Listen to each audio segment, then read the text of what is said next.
पत्थर को राजा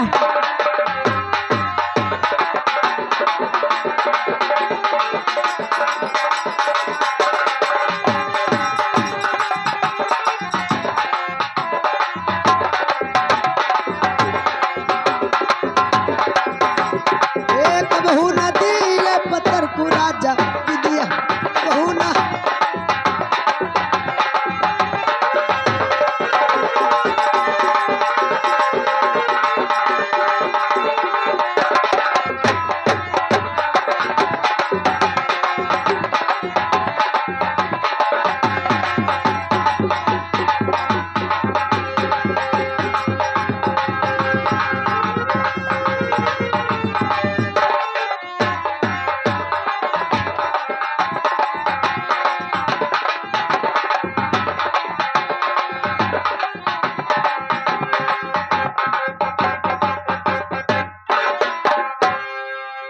पहिरा बेंदीवा मोरे अरे ससुर जिलाए का हो गरे पहला बेंदीवा मोरे ससुर जिलाए। अरे वाह ससुया ओ बुजरो तुमने मिर्चा भर दिया भाई काहे रे और का मिर्चा दैया हमारे से उतना महात है अब तुम भतर सोहगी तुम्हारा मिर्चा ना भर दिन तमो फलानी बिटिया ना है ए बेड़निया ये बता तू अपने ससुर का राख ले रे ये बता पहला तुम्हार जीजा इनसे बताई दे कि अगर जौन पथुआ अपने ससुर का ना राखे तो हाँ बताए दे इनका कौन। अरे वह ससिया ललीना पत्थर को राजा बिंदिया अरे पत्थर को राजा बिंदिया कबहू नदी ना पत्थर को राजा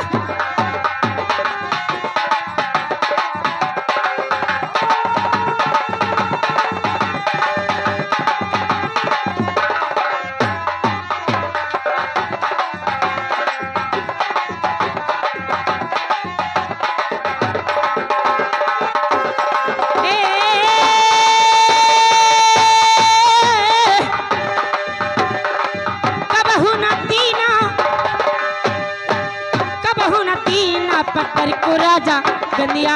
अब हूं नदीना पत्थर को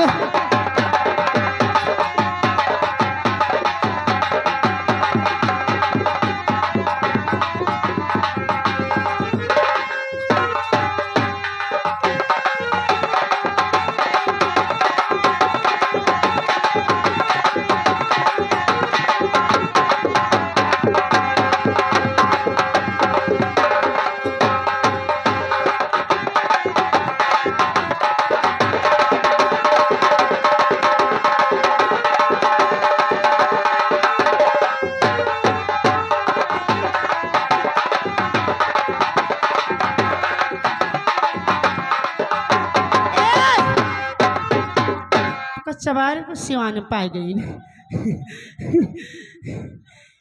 ये हमारे आगे गुप्तनाथ से 10 रुपए का कलमबंदी नाम आया हुआ है। हम और हमारी पार्टी की तरफ से लाला धन्यवाद देती है। और भी मेरा कहना क्या है, अरे लड़के पार्टी अरे बबूरा कई मचवा की खटिया के बाधी पुराने राजा खटिया के बाधी पुराना राजा खटिया के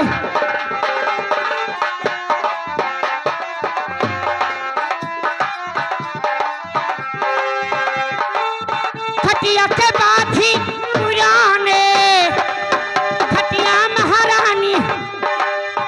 लाजे राखो ऊपरा चढ़े तू जवान राजा ऊपरा चढ़े दो